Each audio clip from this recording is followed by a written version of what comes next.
everyone, and welcome to another episode of Movie Crusaders. My name is Sean Wasserkrug, and today we're going to be reviewing the sequel to Venom, Let There Be Carnage. For many people that know me, I was not the biggest fan of the first Venom film. I was not a fan of the route they took with the Venom character and Tom Hardy. I thought they went a little too kind of slapsticky cornball with the comedy aspect of it. I felt like the tone of the movie was all over the place. And they really didn't know whether they wanted to be a horror film or a buddy comedy or just a random superhero film. I thought Tom Hardy did a decent job as Eddie Brock / Venom, but I didn't love the performance. I thought Riz Ahmed was horrendous as the villain in the film. I'm blanking on the name. I think it was last name. He was Drake, I think was the character. The Venom character I thought was fine. When we actually got to see Venom in the film, which was like an hour into the movie, I enjoyed the Venom aspects of it. It was basically everything that didn't have Venom in it that I really didn't care for, or the antics that Tom Hardy went through in the first half of the film.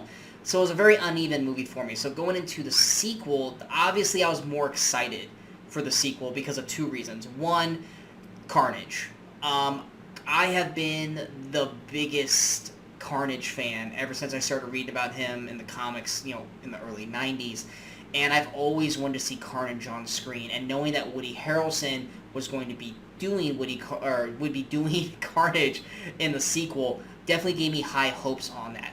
Part two of that was that Andy Serkis was directing it. I obviously, literally, I got Smeagol over here.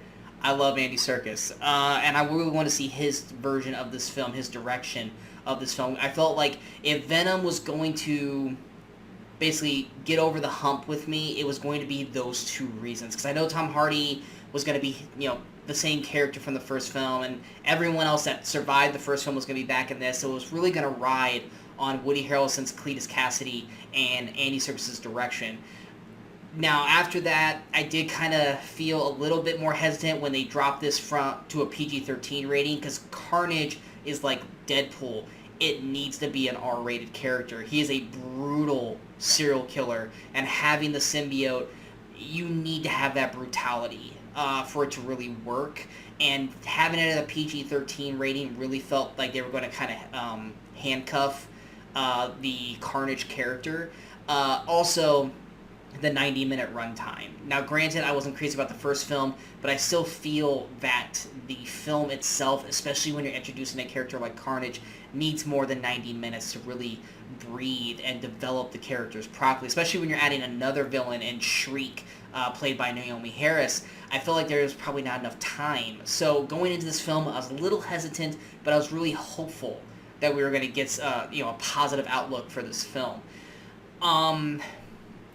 In terms of Venom 2, Let There Be Carnage, or There Will Be Carnage, however you want to call the film, it's better than the first one, in my opinion, mainly because I really disliked Riz Ahmed's performance in the first film. Tom Hardy's basically still playing the same character. Eddie Brock is still kind of eccentric and twitchy and kind of almost like a junkie kind of character. And then, of course, you got, Tom Hardy's version of Venom. He's got some great one-liners. They work well together. Tom Hardy and Tom Hardy work really well together as Eddie Brock and Venom. But here's the main problem. Once again, you have 90 minutes to tell me the story. And pretty much the Eddie Brock storyline for the first 45 minutes is still the same storyline from the first film, where him and Venom are not getting along, and they're fighting, and they're bickering, and, Eddie wants Venom gone, and Venom just wants to eat people, and all this kind of stuff. And it's like, this is all stories. This whole story plot, we've seen this already in the first film. I wanted to grow with these characters. I wanted to move past that with these characters. And it still feels like we're stuck in the first film with these two characters. Because of that, and because of this unnecessary side plot with Eddie and Venom, granted they're the main characters, but I wanted more out of them, not just the same shit. Woody Harrelson's Cletus and Naomi Harris's Frances Barrison, aka Shriek, definitely suffer because of this. I'm not saying that when they're on screen they're not doing a great job. I think Woody Harrelson does a solid job as Cletus, and the worries that I did have of Carnage in a PG-13 setting, for the most part, was okay. I think he still had the brutality, they just didn't have the gore. I mean, he's still kind of really brutally killing people, but they're doing their best not to show really any blood, which sucks, but you know what? It is what it is. I gotta take what I can get. Carnage looks fantastic, and I think Woody Harrelson's Cletus, he's doing the best to play a, like, kind of a psycho serial killer. I mean, he's done it before with Natural Born Killers. So I think he does a solid job. Naomi Harris's Frances Barrison, though, it didn't work for me, and that's not anything about Naomi Harris. I think she's doing what the script's telling her to do, but we're really not given a whole lot for her to do outside of the third act, which at that point, we're in full go third act superhero movie. She basically gets to have a line here or there, do a cool thing here or there, and that's it. You didn't really give her enough time. There's also this other subplot with Stephen Graham, who plays Detective Mulligan, who has history with Naomi Harris's Francis character. His character obviously is going to be important in the villain's storyline down the road, and he's important to Carnage, but I felt like his character also took some time away from Woody Harrelson and Naomi Harris's characters. And then, like I said, you add the Tom Hardy, Venom storyline, and then having Michelle Williams' Anne be back, and Reed Scott's Dr. Dan. It's not that they couldn't have these stories. I'm not saying that, oh, don't give me any of that, just give me full-on Cletus and Francis. That's fine, but at 90 minutes, you need to kind of pay attention to what is more important. Is it watching Eddie Brock and Venom bicker and fight and have this subplot with Venom kind of going off to do his own thing, which, once again, we've seen what that's like with symbiotes, and it doesn't really bring a whole lot to the story?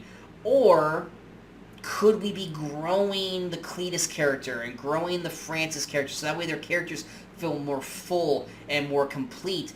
Or even Detective Mulligan's character, so that way these characters have a bigger story arc, so when we get to that third act battle, or hell, even a first fight scene between Carnage and Venom, so we can see how dominant Carnage is beforehand, before we get to the inevitable final battle. We don't get that. We get one big battle at the end, which is basically, Black Blob versus Red Blob. It works, but also, you stab a symbiote, nothing really happens. It's hard to really figure out or see when something's really hurting them, or whether it's just, kind of like Transformers. It's mashing two robots together. You're not really seeing damage, or you're not really seeing if anyone's really winning or losing the fight outside of, one just dominating the other, but they still just get right back up and fight. The humor is decent. I didn't hate the humor this time around like I did the first film. The main problem is that this movie just needed some time to breathe. And it does get some little story moments here. You get a weird flashback at the beginning of the film of Cletus and Francis, which it's a teenage actor playing Woody Harrelson, but I'm pretty sure it's Woody Harrelson dubbing over the actor's voice, which was kind of weird and off-putting. But it's one of those things where this movie could have used 20 to 30 more minutes just to let the film breathe and give it more story. It's 90 minutes, it's quick, and it's boom, boom, boom, boom, but it's at the hindrance of the story overall, and that's where Venom, There Will Be Carnage kind of falls short for me. I liked it better than the first film, but this movie needed more. This is a sequel. We need to grow as these characters. We need to grow the story, and while yes, we did get an introduction to Carnage and Shriek, it wasn't enough to really fully fledge them out.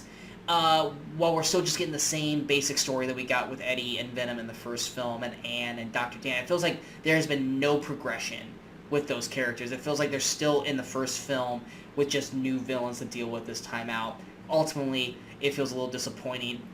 The movie itself, it's fine. If you're a fan of the first Venom film, you're going to like this film because it's practically the same movie just with a better villain. If you weren't a fan of Venom the first time around like I was, this is going to be better than the first film, but I don't think it's going to do enough to go, I love Venom now, or, oh, I can't wait to see a third film. It's not going to do that for you. this movie just needed more time to really let itself breathe, to really make that third act stick harder and make it feel more important than the third act that we actually got. It just felt like a generic third act superhero film to me that we've seen hundreds and hundreds of times before. So overall thoughts in terms of recommendations, if you're a fan of Venom, you're going to check it out. If you want to see Carnage for the first time on screen, I don't think you're going to be disappointed in the Carnage aspect, but I think you'll be disappointed in the Cletus character. Not because Woody Harrelson's not doing a bad job, it's because Andy Serkis doesn't give enough time to the Cletus character to really kind of dig deep into this villain, which is one of my favorite villains in the Marvel comic books. And Shriek really doesn't get a whole lot to do at all. Going to my overall score, I'm going to give Venom There Will Be Carnage a 69%. It's progress, but it's still kind of middling in the same spots that they did in the first film. After credit scenes. The mid-credit scene, in terms of the Venomverse, is huge. The audience that I was with in the theater lost their minds during the mid-credit scene. So definitely stay through the mid-credit scene because it is a huge turning point for the character. There is no end of credit scene. So once you see the mid-credit scene, you can go ahead and go. So just be on the lookout for that mid-credit scene. It is a very, very, very important scene. If there is one thing, if you're not a fan of Venom and you go, well, is there a reason to check out this film? It's the mid-credit scene. If you really, really don't want to go to the movie, try to see if it's on YouTube or read about it because it is a vital mid-credit scene. I hope you guys enjoyed this review. If you guys did, go ahead and hit that like, share, and subscribe button to the channel. You guys stay up to date with all the latest videos pop up on the Movie Crusaders. And of course, don't forget to follow us on all the social media outlets you see below. As you can see, I kind of did a little bit of a new kind of look to the channel, so let me know how it looks. Trying new things, trying to keep myself fresh and up to date. So I hope you guys enjoyed the new look. Coming up next, we have a review for the Netflix film The Guilty with Jake Gyllenhaal that looks really, really good. And then, of course, Brian Michaels and myself will be back to talk about 5 more movies that came out during this weekend in movie history on the Weekend Crusaders. So check out those videos. And next week, we will have the final film of Daniel Craig's James Bond in No Time to Die. So check out the review for that as well. Until next time, in case I don't see you, good morning, good afternoon, and good night, Movie Crusaders. You're still here? It's over. Go home.